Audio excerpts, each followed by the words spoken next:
નમસ્તે, હું છું દીપ્તિ ગજ્જર. પુસ્તકનું નામ છે ડોસીમાની વાતો. લેખક છે ઝવેરચંદ મેઘાણી. પુસ્તકનો પ્રકાર બાળ વાર્તા. અપૂર્ણ. આવૃત્તિ પહેલી. ગુજરાતની તરુણ માતાઓ.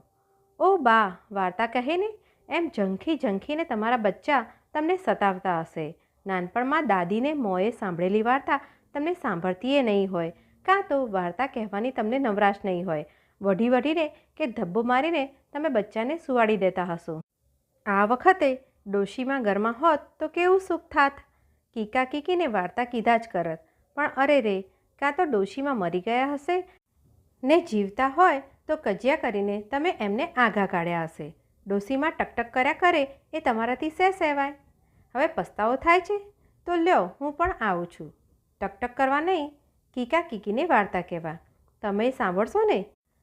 એક વખત તમારે પણ દાદી થવું પડશે. હં, લિખિતન તમે તરછોડેલી ડોશીમાં. એક બે વાતો. નિવેદન. બાળ વાર્તાઓથી ભરપૂર ખજાનો આપણા દેશની ડોશીમાઓ પાસે પડ્યો હતો. ધીરે ધીરે ડોશીઓ મરી કૂટી. જે રહી તેનો બુઢ્ઢાપણોનો રસ ઘરના કંકાસ તરફ ઢળી જઈ મલિન બન્યો. બાળકોના કિલકિલાટ બંધ પડ્યા. આજ બાળકોએ વાર્તાને અભાવે જીવનમાંથી કેટલું જવાહીર ગુમાવ્યું છે તેનો આંકડો અદૃશ્ય કે અગમ્ય ભલે હોય, એક દિવસ સમજાશે કે એ નુકસાની બેસુમાર છે. બાળ કેળવણી કે બાળ સાહિત્યની યોજના એવાના હાથમાં સોંપાઈ કે જે બાળકોના મનોભાવ સમજી શકે નહીં. પરિણામે બાળ સાહિત્ય જેવું કાં ગુજરાતી ભાષામાં રહ્યું જ નહીં. એક દિવસ આપણી આંખ ઉઘડી, જાગ્યા, બાળ સૃષ્ટિ પર નજર માંડી. બાળકોના ચહેરા પર વહેલી વહેલી વૃદ્ધાવસ્થા દેખી, દુનિયાદારીના ડાપણ દેખ્યા. પણ કલ્પનાની મસ્તી ક્યાં ઉડી ગઈ? મનોરથોના મોજા ક્યાં સમી ગયા? સાહસ કરવાની આતુરતા, શુરાતનના તનમનાટ એ બધા ક્યાં સંતાયા? આપણને લાગ્યું કે બાળ સૃષ્ટિમાંથી કંઈક ખોવાયું છે, કંઈક રસભર્યું, રમતભર્યું, અદ્ભુત અને આકાશગામી. બાળ કેળવણીનો ક્રમ ઉથલાવી પાડવા ને નવી દુનિયા રચવા આ જ કોશિશો થાય છે. પણ હજુ એની એ જ જડબાતોડ ભાષા, એ પાધરો બોધ દેવાની ઘેલછા, અગમ્ય વાતોને નાના ભેજામાં ખોસી ખોસીને ભરી દેવાની ઉતાવળ આ જ નવા બાલ સાહિત્યમાં નજરે પડે છે. કંઠસ્થ સાહિત્ય તરફ લક્ષ્ય ખેંચાયું છે, પણ એને નવી ભાષાના અને નવા ભાવોના શણગાર પહેરાવીને બગાડી નાખવામાં આવે છે. નદી કિનારે કાદવમાં કે પાણીમાં મસ્તી ખેલતા છોકરાને જરીનો વજનદાર પોશાક જ પહેરાવ્યા જેવું એ ગણાય. એ ભય સાચો સમજાયો આપણા ગીજુભાઈને. કંઠસ્થ બાળ સાહિત્યની સાચી ચાવી એમને જડી ગઈ. એમની સંગ્રહેલી બાળ વાર્તાઓ આજે બાળકોને નચાવી રહી છે અને મોટા નરનારીઓને ફરી એકવાર બાલ્યાવસ્થાના હાસ્ય આનંદમાં ઉપાડી જાય છે. ગીજુભાઈની વાર્તાઓ હાસ્યમય, વિનોદમય, બુદ્ધિ ચાતુર્યવાળી, શબ્દ ચાતુર્યવાળી, રમતભરી છે. આ સંગ્રહમાં ભેળી થયેલી વાર્તાઓમાં અદ્ભુત રસ છે, કરુણ રસ છે, કલ્પનાના ખેલ છે, ગાંભીર્ય છે. એવી વાતોથી આપણું લોકસાહિત્ય છલોછલ ભર્યું છે. અંગ્રેજીમાં એને ફેરીટેલ્સ કહેવામાં આવે છે. આમાંની કેટલીક વાતો બંગાળની લોકકથામાંથી લીધેલી છે. એ વાંચતા જ આપણી જૂની સ્મૃતિ જાગે છે ને યાદ આવે છે કે એની એ વાતો આપણે ત્યાં પણ હતી. હું માનું છું કે લગાર પ્રસંગોના ફેરફાર બાદ કરતાં ભૂમિકા એકની એક જ છે. કેમ જાણે એકના એક ડોશીમાં બંને પ્રાંતમાં આથડીને એની એ વાતો કહી આવ્યા હોય. 400-500 ગાઉને અંતરે પડેલા પ્રાંતોના હૈયાના ઊંડાણમાં તો એક જ ધબકાર બોલી રહ્યા છે. ભારત વર્ષની એક રાષ્ટ્રતાનો આ પણ એક સબળ પુરાવો કાં ન હોય? બંગાળની અંદર બાળ સાહિત્યની વાડી આજ આપણા રાષ્ટ્રજીવનને ખરે ઉનાળે ઉગી નીકળી છે. એની લીલી ક્યારીઓ ભાળીને આપણને ગુજરાતીઓને આપણા ઉજ્જવળ ખેતરોને માટે લજ્જા જ આવે. સોનબાઈ, નિર્દયાળુ અપ્સરા, નીતિવાન ચોર, રાજકુમાર રાજકુમારીએ એ 4 વાર્તા આપણા ડોસા ડોસી પાસેથી મળી.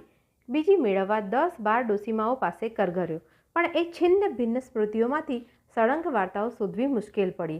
તથાપી તપાસ ચાલુ છે. મેળવીને ફરી એકવાર એ આપણા નાના ભાઈ બહેનોને ભેટ ધરશું. જેને જેને જડી આવે તે અહીં લખી મોકલે તો કેવું સારું. ભાષા તો ડોસીમાની જ રાખવા કાળજી કરી છે, છતાં હું શિક્ષક નથી, બાળકોનો નિત્ય સંગી પણ નથી. શંકા રહે છે કે સીધે સીધી આ વાતો વાંચીને નાના ભાઈ બહેનો કદાચ પૂરેપૂરી ન સમજે. તેથી જ આ અર્પણ થઈ છે આપણી ભણેલી ગણેલી યુવાન માતાઓને. એ બહેનો રસભેર વાંચી શકશે એની મને અનુભવપૂર્વક ખાતરી છે. અને પછી તો પોતાના બાળકની પાસે પોતાની ઢબે એ વાતો કહેવાનું જ બાકી રહે છે. મારી તો આશા છે કે નાના કે મોટા, નર કે નારી સહુને આ વાતોમાં રસ પડવાનો. ડાપણ, ડગલે ને પગલે તર્ક, દરેક કાર્યમાં બુદ્ધિ, જુક્તિ અને આડંબર એ નિત્યના જીવનક્રમથી આપણે કેટલીય વાર થાકી જઈએ છીએ. ધરતીના સીમાડા વટાવીને ઊંચે ઉડવા આપણી કલ્પના તલસે છે. ફરી બાળપણની રમ્ય સૃષ્ટિમાં મહાલવાનું મન થાય છે. તે વેળા આવી અસંભવ જણાતી વાતોમાં પણ આપણે તલ્લીન બનીએ, હસીએ ને રડીએ પણ ખરા અને પશુ પંખીઓ ઉપર પણ પ્રીતિ આવે. બાળકોના હૈયામાં ન ઉતરે તેવી કેટલી એક બીનાઓ કે પ્રસંગો આવે ત્યાં સમજાવટ કરવી ઘટે. એ પણ બાળકો શાળામાં જઈને શીખે તેના કરતાં આવી વાતોમાંથી જ સમજી લે એટલે જીવનની ઝીણી ઘટનાઓ પણ એની નજરે આવે. શબ્દો પણ બાળકોને શીખવાય. મારી આજીજી તો માતાઓની પાસે જ છે. એના પ્રેમલ અંતરમાંથી જ ધાવણની પેઠે આપોઆપ ઉછળેલી આ વાર્તાની ધારાઓ છે. કોઈ સાક્ષરે, કવિએ કે પંડિતે નથી જોડેલી. એમાં તો જનેતાનું હૃદય નીતરી રહ્યું છે. જે જનેતા ખોડામાં બેસાડીને ધાવણ પાય તે જ જનેતાએ પડખામાં ઘાલીને પોતાના સમજણા બચ્ચાને સૂવા ટાણે આ હૃદયના ધાવણની ધારાઓ પણ પાવી જોઈએ. માતાઓને ક્યારે માલુમ પડશે કે વાર્તા સાંભળવાને કાજે બાળકનો પ્રાણ કેટલો બધો તરફડે છે? ચિત્રોને માટે તેમજ એ ચિત્રોવાળી વાર્તાઓને માટે બંગાળના એક બાળક પ્રેમી બહેન શ્રીમતી સુખલતાનો આપણે સહુ અહેસાન માનીએ. બંગાળના લોકવાર્તાઓના 2-3 સંગ્રહ બહાર પાડી પોતાની જ પીંછીથી ચિત્રો ઉપજાવી આ અપરિચિતા બહેને બાળકોની કેટલી સેવા કરી ગણાય. સૌરાષ્ટ્ર સાહિત્ય મંદિર, રાણપુર, 18 ફેબ્રુઆરી 1923. ઝવેરચંદ મેઘાણી. 5મી આવૃત્તિ. આ પુસ્તકનું લખાણ હું 1922માં સૌરાષ્ટ્રમાં જોડાવા આવ્યો ત્યારે સાથે લઈ આવ્યો હતો.